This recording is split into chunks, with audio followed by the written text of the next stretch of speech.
All right, good morning, and thank you all for being here. I am Senator Nikki Merritt, representing the 9th District and serving as chair of the Georgia Legislative Black Caucus. I want to thank our members of the Georgia Legislative Black Caucus, who I am proud to stand beside each day as we work to uplift and protect the people of this state. We also want to thank our friends and advocacy allies who continue to show up for Georgia families. And we extend our deepest thanks to our congressional members, all of whom were invited to be here today. And we want to especially thank those who responded to the invitation, Congressman Johnson and Congresswoman McBath. And we thank you for standing with us and with Georgians during this critical moment. Georgians look forward to hearing what you have to share with us today. The Georgia Legislative Black Caucus is a nonpartisan organization. The views you hear today reflect the lived realities and the leadership of elected officials from across this state who care deeply about the welfare of Georgians. Our mission is to represent, educate, and advocate for the needs of Black Georgians in all underserved communities, ensuring equity, access, opportunity in every corner of our state. We stand before you not only as legislators, but as fellow Georgians, deeply concerned for families, workers, and small businesses across our state who are bearing the brunt of this federal government shutdown. When the federal government shuts down, it means agencies and programs lose the authority to operate after appropriated funds run out. Under the Anti-Deficiency Act, agencies must cease normal operations except in limited, legally authorized cases. That means hundreds and thousands of federal employees are furloughed, and critical programs that serve our communities are disrupted. And we're seeing those consequences right here in the state of Georgia. Food banks like the Atlanta Community Food Bank and Hosea Helps are bracing for surges in demand as SNAP benefits and federal food supplies face disruption. I got word today that the Atlanta Community Food Bank is running out of food and are down to just bread at this point. Nearly 15% of our food supply comes from federal sources. With the demand already up 70% over the past 3 years, this shutdown threatens to push vulnerable families even closer to the edge. More than 5,000 Georgian small businesses that rely on federal contracts or loans are feeling the strain. Every day, this shutdown costs billions in lost economic growth nationwide and across Georgia, and for our Georgia entrepreneurs. That means halted projects, delayed payments, and uncertainty that they cannot plan around. Meanwhile, our air traffic controllers and TSA agents continue working without pay. Those are the people that keep our skies safe and our airports open. And you all know here in the state of Georgia, we have one of the largest, busiest airports. But they are human too. They're parents, their neighbors, and community members who still have bills to pay and families to feed. And according to the U.S. Department of Agriculture, if funding is not restored soon, SNAP benefits could be unavailable by November 1st. It's about 2 weeks, y'all. Maybe a week. That's next week, yes. That means Georgia families may lose access to food assistance within days. We cannot allow this to happen. We call on Governor Kemp to work with us legislators to proactively use state funds to support SNAP if the federal government shuts down, so Georgia families will not suffer. As state leaders, we cannot stand idly by while Georgians endure the ripple effects of political inaction in Washington. I know the governor's office of constituent services and local agencies are doing their best to fill the gaps, helping those facing issues with SNAP, energy assistance, unemployment insurance, and rental aid. But that need far exceeds what any single state or agency can carry alone. Today, the Georgia Legislative Black Caucus stands in solidarity with every Georgian affected by this shutdown. With federal workers missing paychecks, small business owners fighting to stay open, parents worried about how to feed their children, and communities facing another layer of uncertainty. We're calling on Congress and the administration to act with urgency, act with compassion and courage, and restore funding, reopen our government, and remember that behind every budget line is a human being relying and depending on this important decision. Until that happens, the Georgia Legislative Black Caucus will continue to advocate, educate, and connect Georgians with every resource available. And while the GLBC might not have all of the answers, we do care deeply about the impact these changes have on individuals and their families, and the overall economy of Georgia. Our communities deserve stability, security, and leadership that puts people first. And as the end of the month approaches, let's stand alongside one another, be responsive to our communities in solidarity, in service, and in shared purpose. Thank you.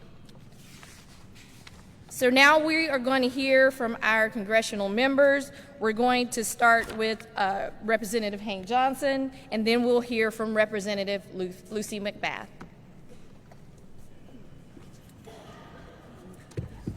Thank you, Representative Merritt, and good morning, everyone. I'm Hank Johnson, representing Georgia's 4th Congressional District, which includes most of DeKalb and parts of Gwinnett counties.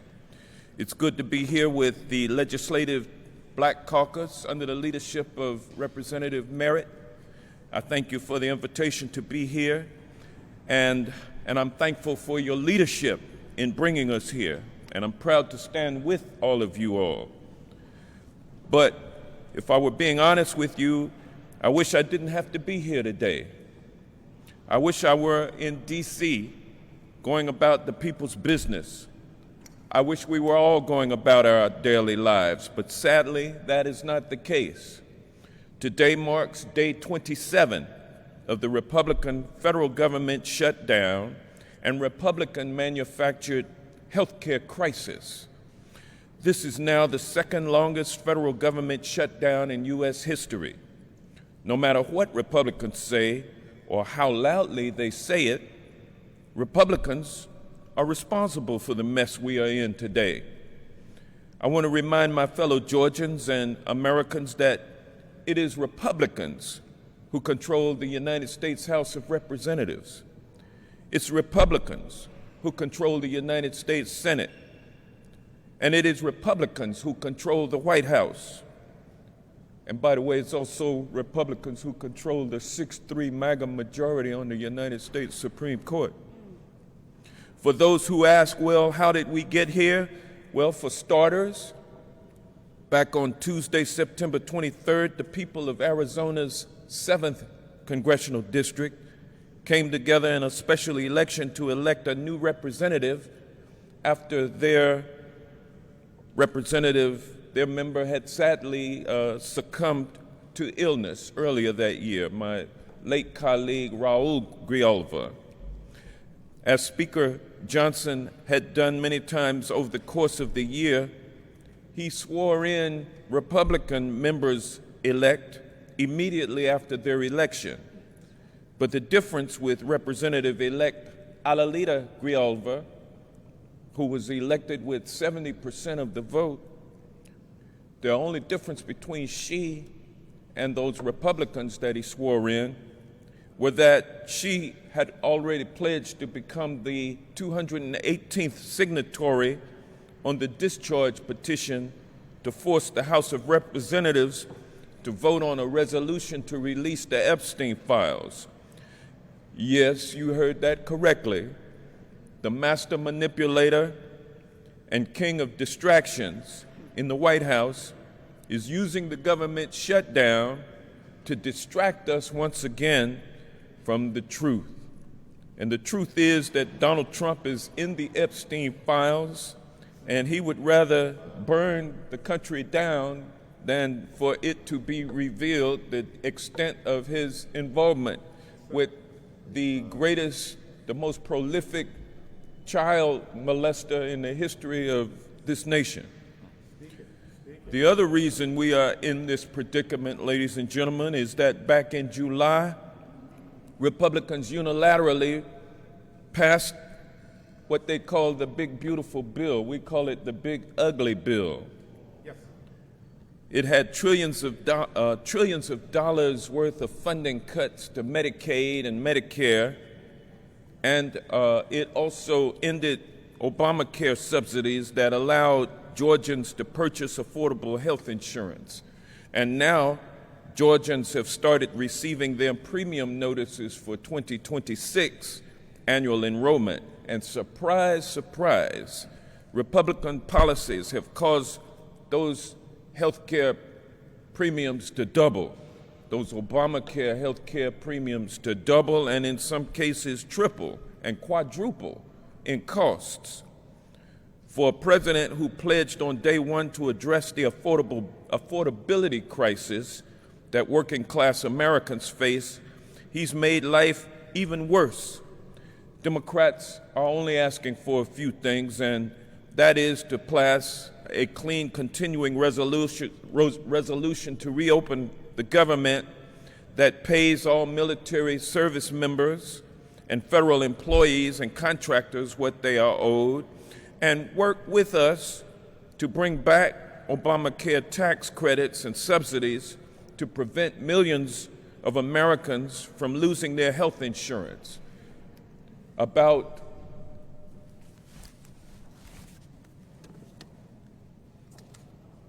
340,000 Georgians are projected to lose their insurance coverage if we don't do something about these health care subsidies that are expiring. But instead, the President of the United States only cares about demolishing the White House to build his big, beautiful ballroom. In the space of 1 week, the East Wing was in place, and 7 days later, it was gone. Yes, sir. And y'all know what? That is an illustration of what is happening to our democracy. It is being demolished. And it's a slow motion situation, but the end can come at any moment. Meanwhile, our service members and their families are lining up at food banks across the country because they don't know when their next paycheck is coming.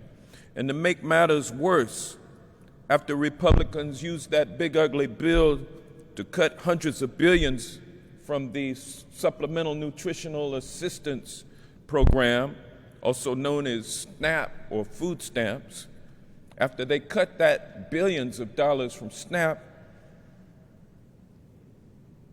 they're now threatening to withhold SNAP funding.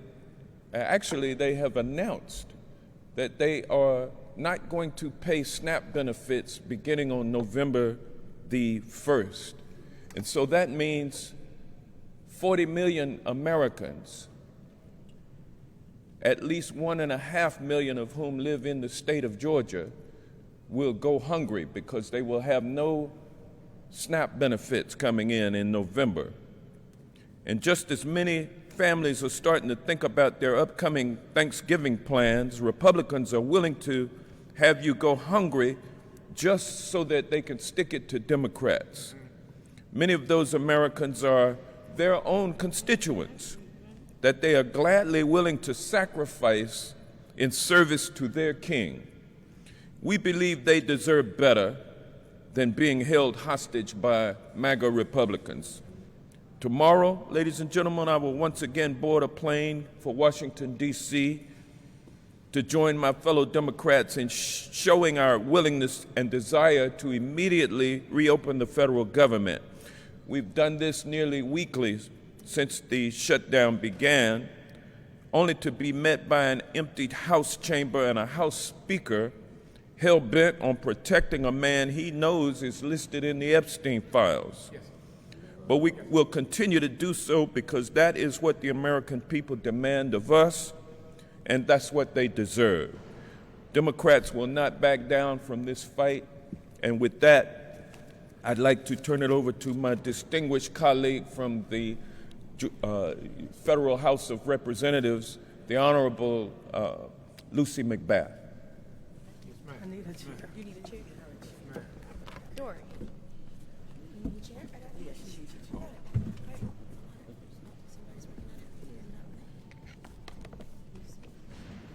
We will wait until you get your chair.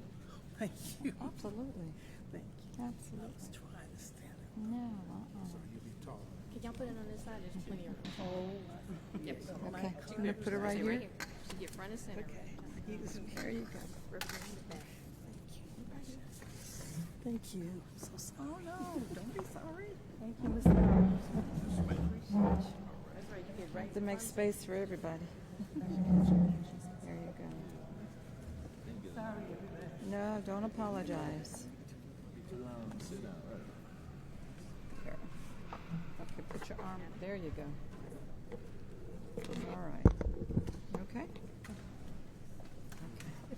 Okay. Good.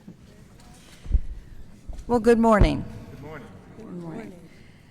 I am Congresswoman Lucy McBath, currently representing Georgia's 6th Congressional District, and I first want to say on day 27 of our government shutdown, thank you to Georgia's Black Legislative Caucus.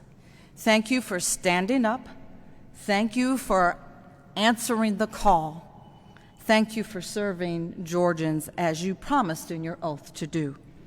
Good morning, and thank you for every one of you that is with us here today. I want to thank Senator Merritt and the Georgia Legislative Black Caucus for hosting this really important conversation. I'm proud to be here today, and I'm very, very proud to be representing Georgia. As has been stated before, today marks the 27th day of the Republican government shutdown. And with every passing day, more and more Georgians are feeling the impact of the lack of leadership being demonstrated by Speaker Johnson, Senate Majority Leader Thune, and President Trump. With control of the White House, the Senate, and the House, the Republican Party continues to fail at negotiating a compromise with my Democratic colleagues to fund the government, cancel these devastating cuts to key federal programs which care for some of our most vulnerable citizens, and save the American people's health care. Just days before the end of the month, thousands of federal workers across my district, across all of Georgia, they're going to be working without pay. They've already been working without pay. They're missing paychecks, and we're headed for a full-blown health care crisis.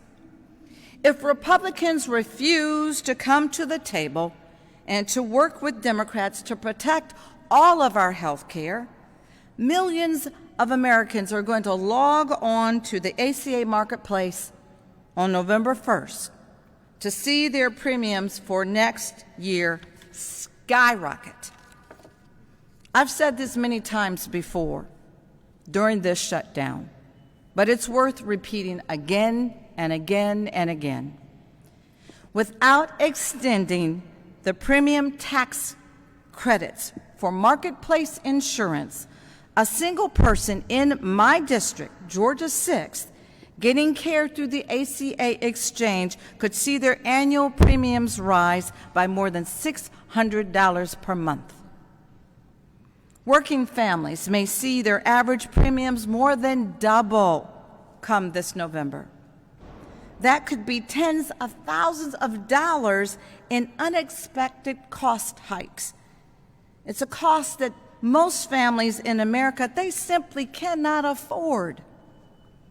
Since the start of this shutdown, I have urged Speaker Johnson to call the House back to Washington, back into session, so that we can begin negotiations and work to bring this shutdown to a close. He has refused. He has refused the pleas of the Democratic members of the House. And he's kept the House out of session since the middle of September. Hard-working families don't get to pick and choose when they show up to work. Republican leadership should hold themselves to the same standard and get back to work on behalf of the American people, the ones that they swore to protect and serve. I have continued traveling back and forth from Washington week in and week out because my constituents are counting on me to do my job every single day. And I will always stand up for their needs. In the absence of action from Speaker Johnson and the Republican Party, I've also taken advantage of this time to connect with some of the most important stakeholders in my community in this fight. Medical providers and families who stand to be impacted by the threat of increased premiums. Labor union leaders who are fighting for their federal employees, many of whom have become targets in yet another attempt by the Trump administration to reduce and weaken the federal workforce. And nonprofit organizations who are supporting individuals and families who are feeling the pressure of missed paychecks and food assistance and other aid. This week, House Democrats will be returning to Washington tomorrow. We will return again to continue sounding the alarm about what is at stake in this fight. What is at stake for every Georgian in this fight? Millions of people have gained coverage thanks to the enhanced tax credits championed by Democrats. We can't allow these premium tax credits to expire when this administration has already made life far more expensive and more chaotic for everyday Americans. And we can't undo the progress that we have made for the American people. So, on week 5 of this shutdown, the question is still the same question. How do we find a pathway forward? Since I first came to Congress, finding bipartisan solutions to the problems facing my constituents has always been my approach. It's how I passed my first bill and got it signed into law by this very president in his very first term. And over the course of my 7 years in Congress, I've taken the same approach time and time again. An additional 11 pieces of legislation that I've also passed that went on to become law because of bipartisanship, reaching across the aisle to do what's best for the American people. I work across the aisle in Congress when a policy helps the people in Georgia, and I'm proud to represent them. But if there is a policy that hurts you, I will stand and defend you against all odds. The fact that this administration and congressional Republicans are not taking the same approach is an insult. It's an insult to those that we all took an oath to serve. But the American people, they are on our side. You, the American people, you know why we are standing for you, and we know that you are on our side at a time when too many families are being forced to choose between paying their mortgage or paying for their health care. That's an unconscionable choice to make. They can't afford for their prices to increase more than they already have. Congress owes it to the hard-working men and women of this country to come to the table and to negotiate policies that lower their costs and make health care far more affordable and accessible. That is your right. That is not a privilege for you. You deserve that. That's what I'll continue to do to advocate for us. I will continue to urge Speaker Johnson to call the House back into session so that we can negotiate a fair deal for the entire American public. Once again, I want to thank Senator Merritt and the Georgia Legislative Black Caucus for convening this today, because they're standing on the front lines. And I look forward to answering your questions, but thank you for being here today, and thank you for finding it important to hear the truth.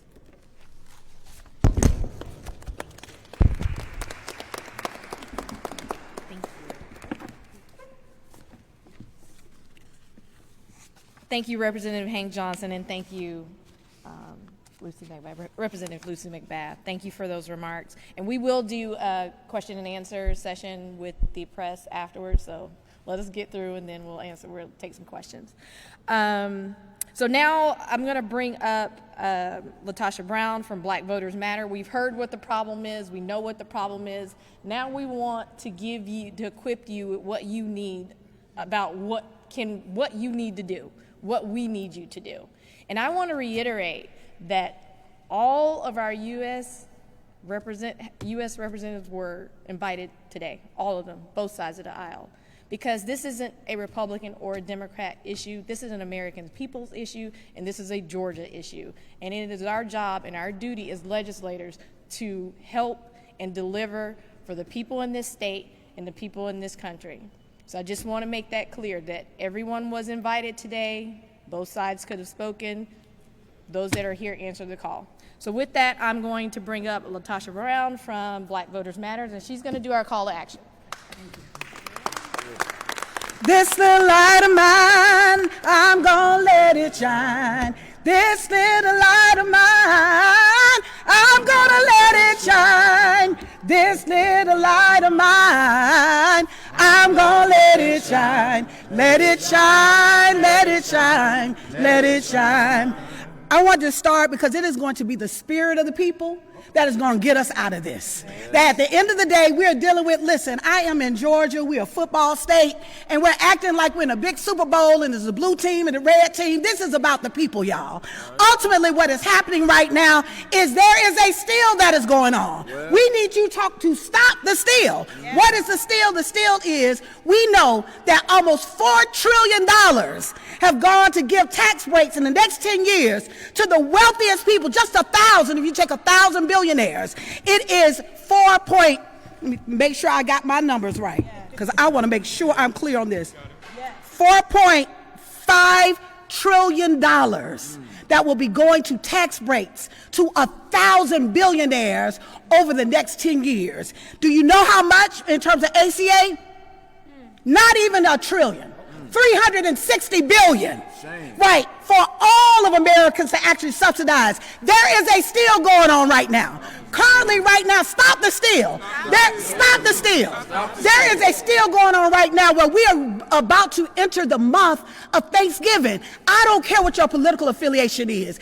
I hope that you've got enough humanity in you to know that it is not okay for us to go into the month of November for people to be hungry, for folks to stand in lines. That is not okay. Whatever they need to work out, they need to work out. But stop the steal.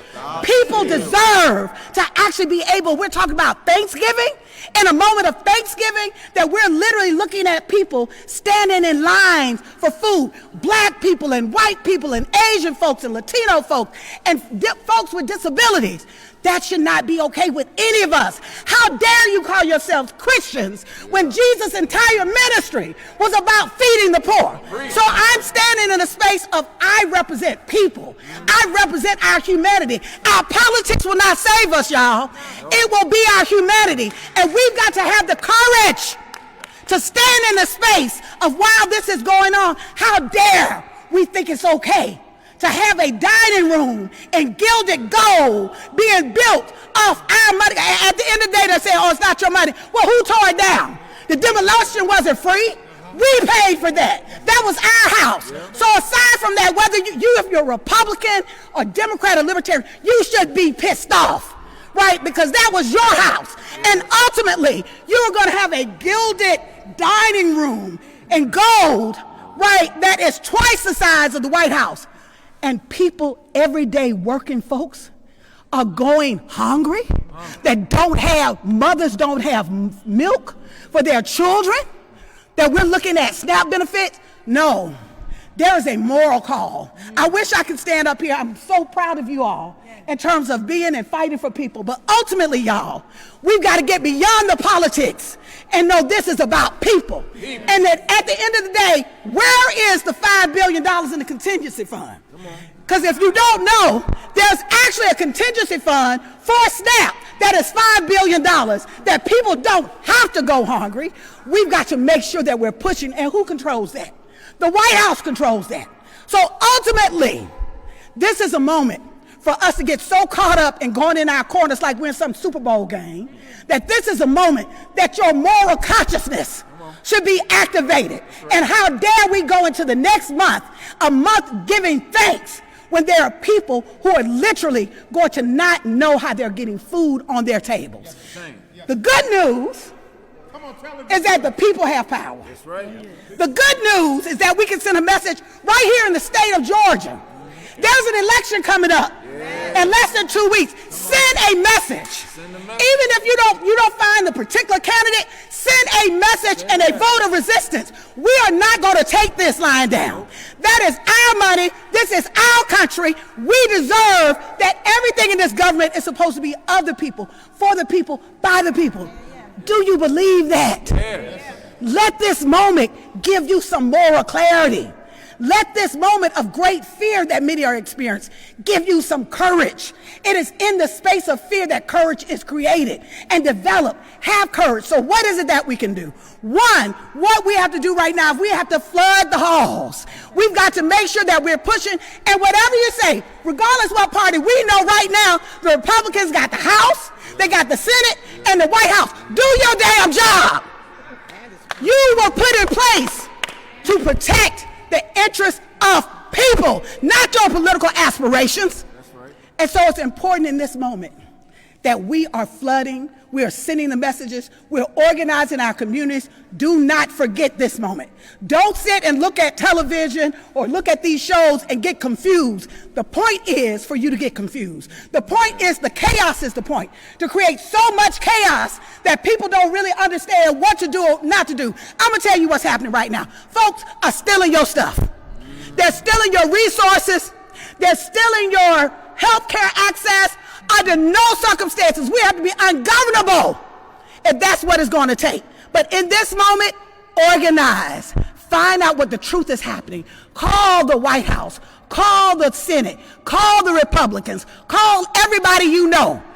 Even your elected officials. You call and you let them know your displeasure on that. And in addition to that, we also can't continue to support businesses that don't support us. Stop spending your money when people are not standing with us right now. If we're not going to eat, we're going to redistribute this pain. And so there has to be a different kind of framework for this moment. And more than anything, I'm going to stop with this. Find an organization, a mutual aid group, a food bank, people who are actually doing God's work.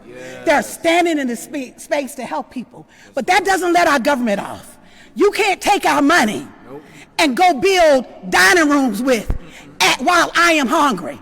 That should not be acceptable. If you are any kind of decent human being, that should not be acceptable to you, to any of us. And so I'm asking, my call to action is I am calling you in the remembrance of your own humanity. That's my call to action, to remember who you are, and to remember that ultimately that we can fight about policy, but not at the expense of bringing pain on people. That is what we've got to do. So in this moment, use your power, use your voice, organize and resist. Amen. I love it. I love it. Well, I'm ready to go vote, and I'm ready to go show up at the offices of my congressional members after that. And that's one of the things that all of you are listening about what to do. I know LaTosha Brown went through some of the things, but Congresswoman McBath did remind me that you could show up at their offices. That's right. Your congressional members here in the state of Georgia have offices. Start showing up there in mass numbers. Start organizing now. We are not powerless. As it was stated, the power belongs to the people. I don't care who's sitting in that White House seat. The power belongs to the people, and y'all's voices need to be heard, and you need to demand that we open back up and that you have the health care that you need and the money that you need and the resources that you need to take care of your families. And with that, we're going to close out, but we are going to open up for any questions from the media. So, yes. To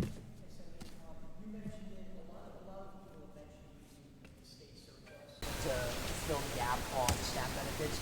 The governor's office is telling us that they can't unilaterally move those funds around and that they can't fund a federal program with those state dollars. Do you see a way for that surplus to be used to make up the SNAP benefits? Hey, the governor can call a special session anytime, and we can go over the budget again. We can do it right now. We're all here. We're here working. We're here in the state of Georgia. So, hey, Governor Kemp, call a special session. Let's look at that budget and let's find the money.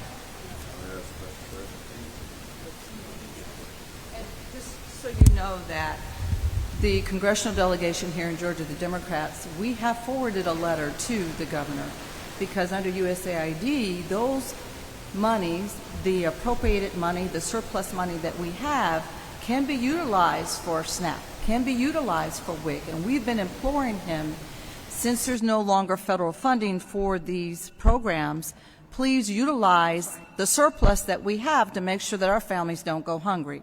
So your congressional delegation, we have submitted a letter to Governor Kemp asking him to do that very thing. Have you heard back from the governor? To our knowledge, no, we have not heard anything yet.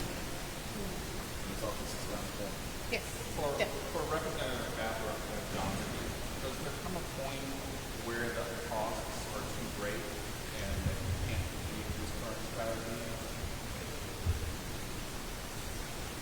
The costs of what? What are you? Well, if air traffic grinds to a halt, federal employees continue to go unpaid, and thousands of millions of people go without SNAP benefits, is that, does there come a point where those mounting costs become too great and go on with the current strategy? Yeah, I believe that after President Trump wakes up from his stupor of destroying the East Wing to build a ballroom, a gilded ballroom, after he finishes murdering people on the high seas, extrajudicial killings, I believe that after he finishes giving $40 billion in American taxpayer money to Argentina to prop them up, I believe after he finishes his foreign travels, he will return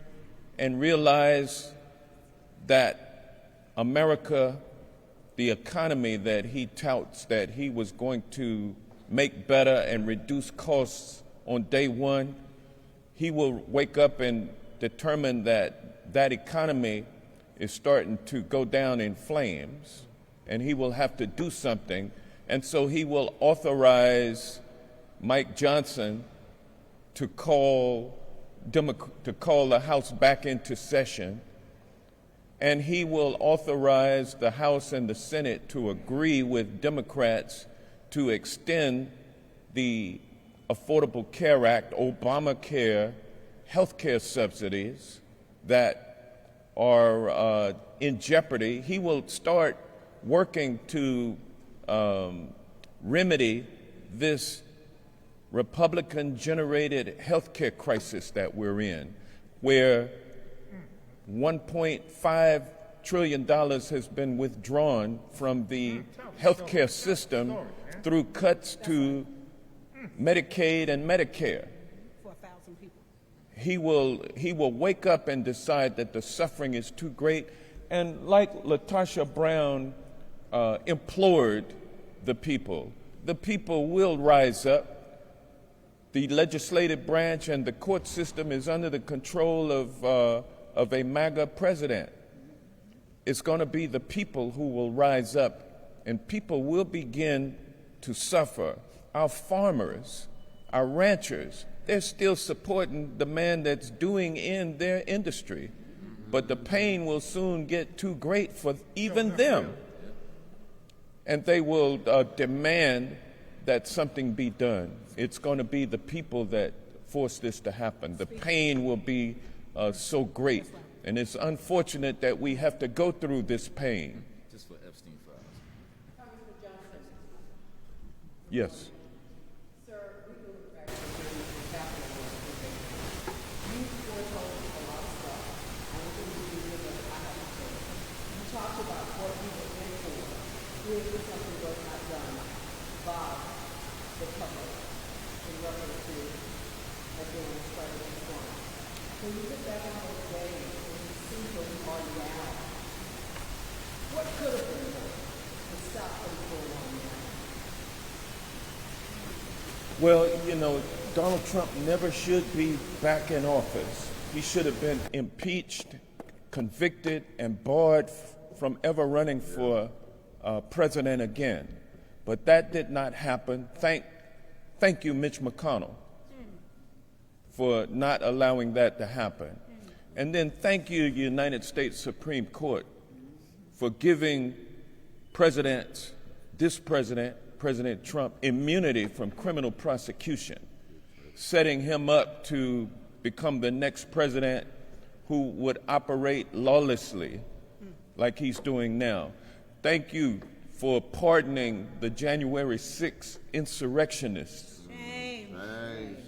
who are now applying for those coveted jobs with ICE, wearing masks. We don't know who those folks are.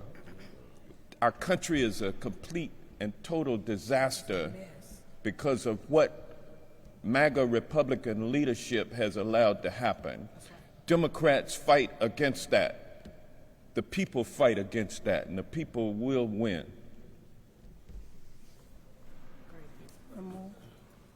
Yes.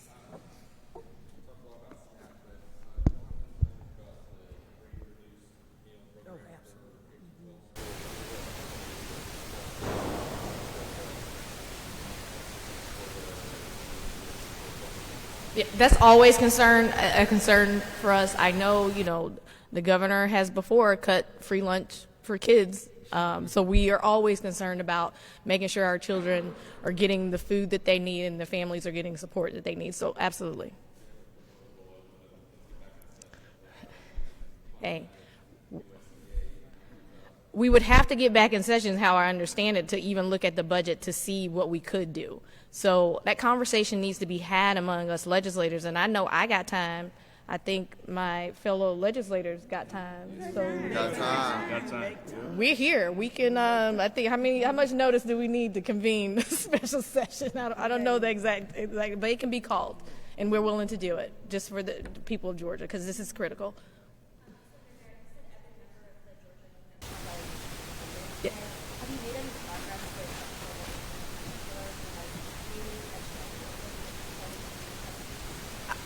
I would punt that to our congressional members if they've heard of anybody on their side, on the other side of the aisle, making any concession. None. Well, other than Marjorie Taylor Greene. Yeah. Oh, she was asking about Marjorie. Oh, I'm sorry. Yeah, I'm sorry. No, Taylor Greene. it's incredible that there are no negotiations going on between Republicans in the House and Democrats in the House, Republicans and Democrats in the Senate. There are no negotiations going on. And the only representative Republican who has spoken out, well, not the only one, but the most notable one to speak out is our colleague Marjorie Taylor Greene, who believes that this is a failed strategy of keeping the government shut down, and also the human toll that the increased costs, or that the expiration of the Obamacare health care premium subsidies, the pain that's going to impose. She is with us on that, and that's to her benefit. And that also is a glimmer of hope in terms of how people can change when their people start to hurt. Mm-hmm. Yeah, then they start to realize that what we've been saying, we've been hurting for a long time.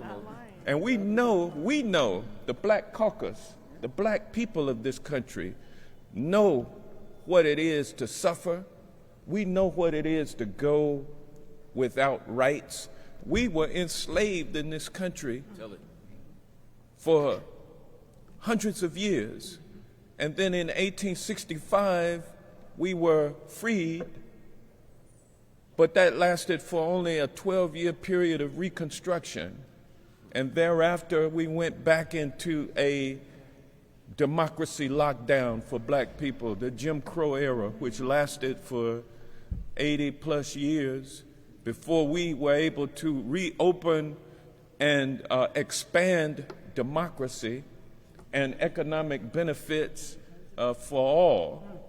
And now we're in the posture of having all of that taken away, not just from us, but for all people. And so Marjorie Taylor Greene is coming along, realizing that white folks who are poor, working class, in the same boat with us, and we know the way forward. Come on. That's right. We know the way forward, and so we will lead. It's our time to lead. It's our time to lead. Our time to lead. Thank you. Okay, we'll take a couple more. Can I ask Natasha a question, please? Sure. Natasha, the African American community has been singing and praying in this outright call for change for a very, very long time. When does it end, or does it just continue with possibly having the same results over and over again? You know, I think each generation has a responsibility to fight. I'm from Selma, Alabama, and in Selma there were only 600 people on the Edmund Pettus Bridge, right? Only 600 people, and those 600 people didn't have a political party on their side. They didn't have a lot of resources. They didn't even have a lot of political capital, but they did believe in the spirit of their humanity, and they believed that the side that they were on was right. And as a result, they built a multicultural, multiracial, multi-generational movement that happened, where our Jewish brothers and sisters came along, that our white brothers and sisters came along, that our Latino brothers and sisters came along. That is the blueprint of what's going to be required in this moment. In this moment, as black folk, we're the canary in the mine. That ultimately what we know is when we are experiencing pain, it does not just resonate with us, it will impact all of us. There are actually more white people that are poor in this country than black folks. And part of what happens is once that issue is racialized, right, it invisibilizes all of the millions of people who are going to suffer. I don't want anybody to suffer. Our movement has always been about including others. Our movement has been rooted in humanity. Our movement has not been rooted in this party or this race. We are leading because of who we are in our experience. But we have always had a movement that was open around, rooted in a moral strategy, rooted in the belief that our humanity matters more than anything. And so I'm hoping that other people in this moment, this is the moment to be woke. Folks who want to criticize being woke, you better be woke. This is the moment to be woke. This is the moment for us to understand that 42 million people are going to lose their SNAP benefits. It doesn't matter. They don't care. Those 1,000 billionaires, they don't care that literally that who you are going to work every day, whether you white or you black or you Latino, they don't care about you, right? Ultimately, what we're seeing is we're seeing a steal. We're seeing a smash and grab where we're seeing resources be redirected for a small number of people in this country. I'm hoping that we can rise above. We can even rise above the racial rhetoric that is actually keeping us divided instead of understanding that part of the reason is because it's more of us than it is of them. There's a small group of people that want us to continue to fight at each other, want us to continue to be divided while they take all of the benefits. And the only thing that they can do is bring the racial whistle when they want to take rights and resources, but not just for black people, for all of us. All right, we're going to take one more question, then we're going to wrap up, you guys.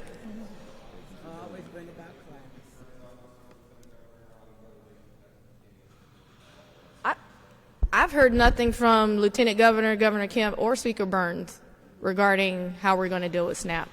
I'm asking my colleagues, have y'all? No. It's been crickets. So we're going to wrap up.